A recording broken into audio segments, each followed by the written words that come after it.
Assalamu alaikum wa rahmatullahi wa barakatuh, my brothers and sisters. The topic that I want to speak about today is actually a topic that I want us to keep in mind at all times, and especially when we are praying. The topic is, do you know who was the man whose prayers were answered? Or I can put it this way, how to get your prayers answered.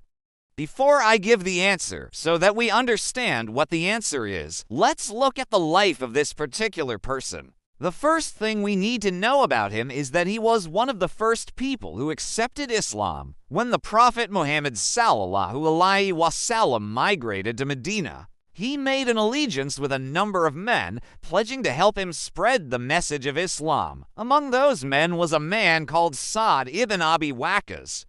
This is the same Sa'd radiallahu anhu who is known for his courage and strength and for his devotion to prayer. In another narration, Sa'd radiallahu anhu was described as being brave in jihad, strong in battle, and someone who loved prayer. So what made Sa'd different from other people? What was it about Sa'd that led the Prophet sallallahu alaihi wasallam to make dua for him in the way he did? And how should we learn from him in order to get our prayers answered?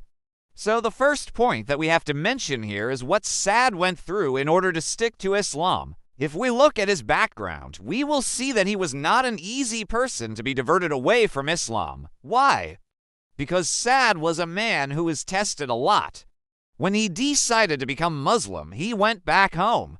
He told his family, I've just accepted this new faith, Islam, and I am never going to abandon it. His mother was so angry that she started to hate him. She didn't eat or drink for 3 days to show him that she is upset. She wanted him to abandon Islam and go back to her religion. At this point, Sa'd sat next to his mother and said, even if you had 100 souls, oh mother, I would not leave Islam. This is the spirit we need to have. Sometimes when we want to do something good or when we want to abandon something bad, we hear people telling us, why do you want to do that?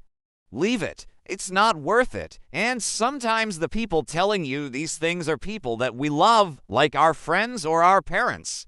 So in these situations, we have to hold on to our religion and not leave it. Another thing that we can learn about Sa'd, radiallahu anhu, is that he was a man of action.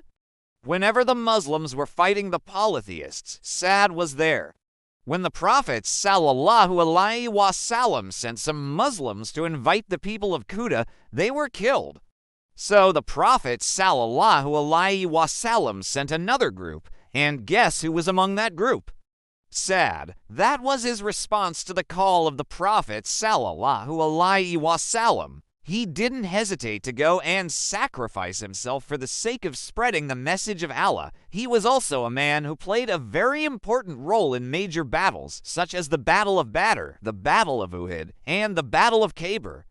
He was also the commander of the army in the famous Battle of Qadisiyah, where the Muslims defeated the Persian Empire, which was one of the greatest empires of that time.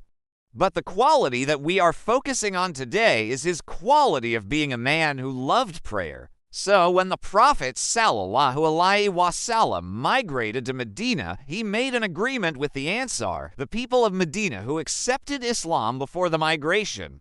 One of the terms of this agreement was that they would supply the new Muslim immigrants from Mecca with food and that they would fight alongside them against their common enemies. However, after a while, the Ansar felt that they were giving more than they were getting. So they went to the Prophet sallallahu alaihi wasallam and said, Ya Rasulallah, we feel that we are doing more than the people of Mecca. We feed them and we fight alongside them, but they don't seem to appreciate what we are doing. Upon hearing this, the Prophet sallallahu alaihi wasallam said, do you want me to order the angels to blow air under your armpits so that you smell nice? They said, no, Ya Rasulallah. Then the Prophet sallallahu alaihi wasallam said, do you want me to ask Allah to bless you with the reward of those who fought in the Battle of Uhud? They asked, who among them would have been blessed? He said, those who prayed to rackets before the battle began. Then the Ansar looked at Sa'd, radiallahu anhu, and they realized that he was the only one who had done that. So they went to him and said, "Ya Sad, we heard what the prophet said about the people who prayed to rockets before the battle. Will you ask Allah to grant us the same reward?" Sad, radiallahu anhu, said, "I won't ask Allah for myself, but I will ask Allah for you." Then he took the hands of the answer and made dua for them. After this dua, the Prophet sallallahu alaihi wasallam raised his hands and said, "O Allah, grant them the reward of the people of USAID, even though they did not fight," and Allah granted them that reward. After that incident, Sad radiallahu anhu became the man whose prayers were answered. When he prayed, Allah would answer him. So from this story, we learn how Sad became the man whose prayers were answered. It wasn't because he was the strongest or the most intelligent or the richest or the most beloved companion of the Prophet sallallahu alaihi wasallam. It was because of the combination of all of these qualities.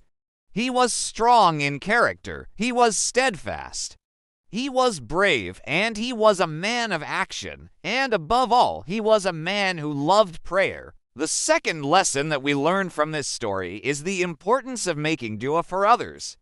Sad, radiallahu anhu, didn't just make dua for himself, but he also made dua for others. He didn't grab the opportunity to say, "Okay, this is my chance. Let me ask Allah for myself." No, he made dua for the answer and asked Allah to grant them the same reward that he had granted to the people who were present at the Battle of Uhud. And Allah Almighty honored Sad by granting his dua. So the next time you make dua, remember to include other people in your dua. Don't just ask Allah to bless you and your family and your children and your parents. Ask Allah to bless your friends, your neighbors, your colleagues, your country, your imam, and the entire ummah. The third lesson that we learn from this story is that Allah loves those who make dua. Just think about it.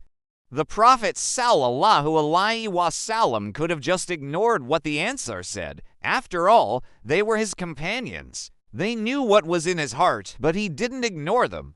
Instead, he taught them a lesson, and he showed them the virtue of praying to rockets before a battle. He also honored Sad by making him the man whose prayers were answered. So, if you want Allah to love you, make dua. If you want Allah to be pleased with you, make dua. If you want Allah to grant you something, make dua. And if you want Allah to honor you, make dua. Finally, when you make dua with the intention to please Allah. Don't make dua out of desperation. Don't make dua because you want to test Allah. And don't make dua just for the sake of showing off. No, make dua with the intention to please Allah. Make dua with the intention to seek Allah's pleasure. And make dua with the intention to follow what Allah wants. So, when you pray, remember the dua of Sad, radiallahu anhu. Remember the dua that he made before the Battle of Qadisiyah. Remember the dua that he made for the Ansar. And remember the dua that the Prophet sallallahu alaihi wasallam made for Sad. May Allah Almighty grant us all the ability to make dua and the ability to have our prayers answered. Thank you for listening.